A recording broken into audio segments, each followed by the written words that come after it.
reining in the threat of North Korea. President Trump speaking on the phone with the leaders of China and Japan last night about increasing pressure on the regime of Kim Jong-un. The three leaders will meet at the G20 summit in Germany on Friday to further discuss curbing the Hermit Kingdom's nuclear ambitions. Joining us this morning is author and former Navy SEAL Carl Higbie. Carl, what can we expect to come from this meeting? So much focus on President Trump being on Twitter, but this is the president actually working the phones and trying for diplomacy. And the rest of the media would rather focus on his Twitter than actually accomplishing anything. But I mean, this is something that is a serious problem. I mean, North Korea we're facing is much like Japan during World War II. Okay, erratic. They have the resources to do some level of attack, but not rage a full-scale war off their shores. But this is something that needs to be supported in the region. Trade, and we'll talk a little bit about the South China Sea and things like that. But trade, all the pressure and sanctions we can put on North Korea is going to stop this dead in its tracks. And it's pressure on China to put pressure on North Korea, and it was also an arms sale to Taiwan. Correct. All of which are concerted in this focus and effort. Right, and what I think is getting in the way here is we have a lot of tension right now with China because of the South China Sea. They're building islands and they're putting stuff there, and we're sailing close to them because we, quite frankly, don't agree with the fact that it's their claim. And that's creating a lot of tension, I think, is clouding the issue in North Korea. Well, let me just stay on that for a second and talk about the growing tension between the United States and China this morning. This is after a warship sailed less than 12 nautical miles from Triton Island in the South China Sea, which Carl was talking about. The tiny island is claimed by China, as well as Taiwan and Vietnam. China responded to the move, calling it serious political and military provocation. How do we reconcile needing China, wanting China to help with the North Korea threat, and then this?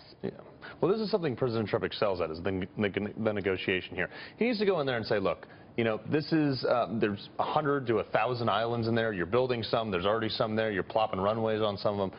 He needs to tell them exactly how far they can go. They're essentially claiming the entire South China Sea, with the exception of a few miles on either side of different countries like Vietnam and stuff like that.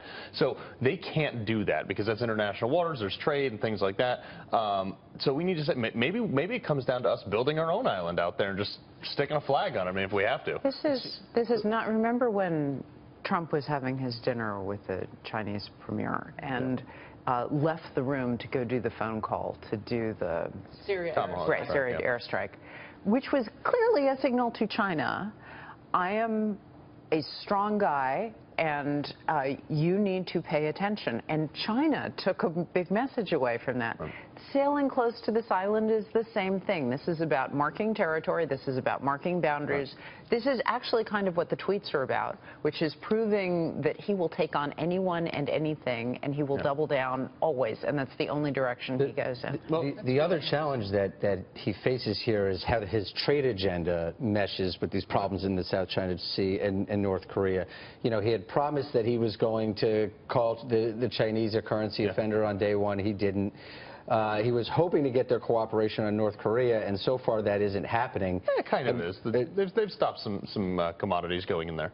Right, coal being the primary. Right, but is he going to be able to win over the Chinese on trade in order to really get their cooperation on North Korea? It's an uphill battle for sure, and that's where we're going to see the art of the deal. He needs to leverage the things that we have. I think what he's doing, patrolling the South China Sea, fine, great, it's perfect, and they need to know that we are not looking for a fight, but we will defend what was open shipping lanes at one point. Well, let me ask you this, because he got he put the kibosh on the Trans-Pacific Partnership, on the TPP. That actually helps China, does it not? So again, in terms of our provocative behavior, him doing that actually gives China a leg up, and they know that.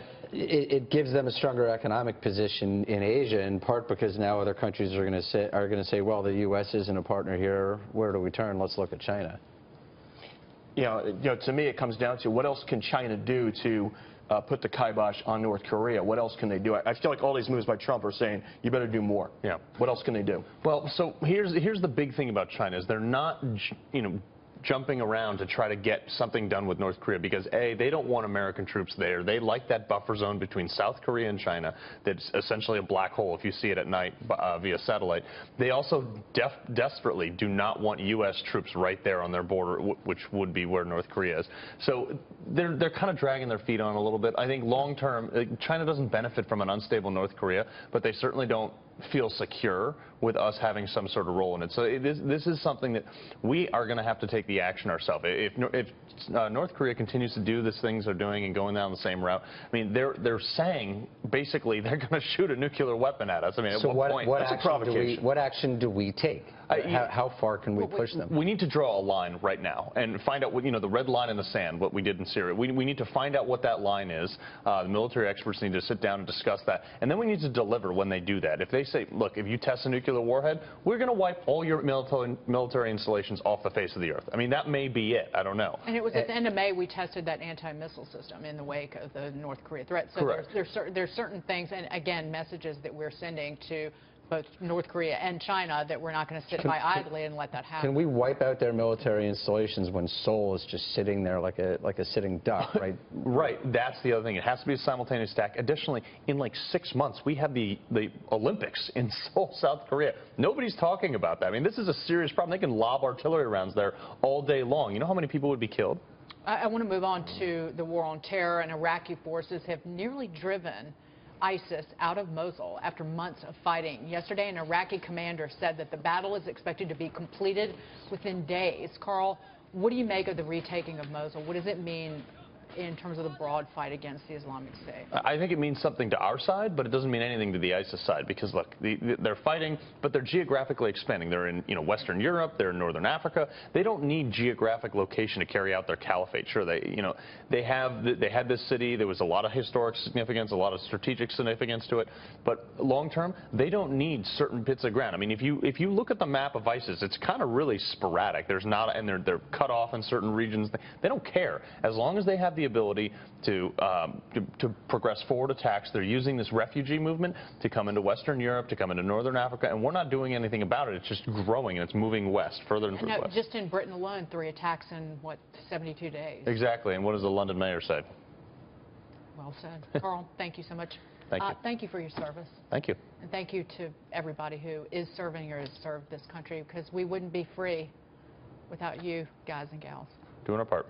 Carl, thank you so much.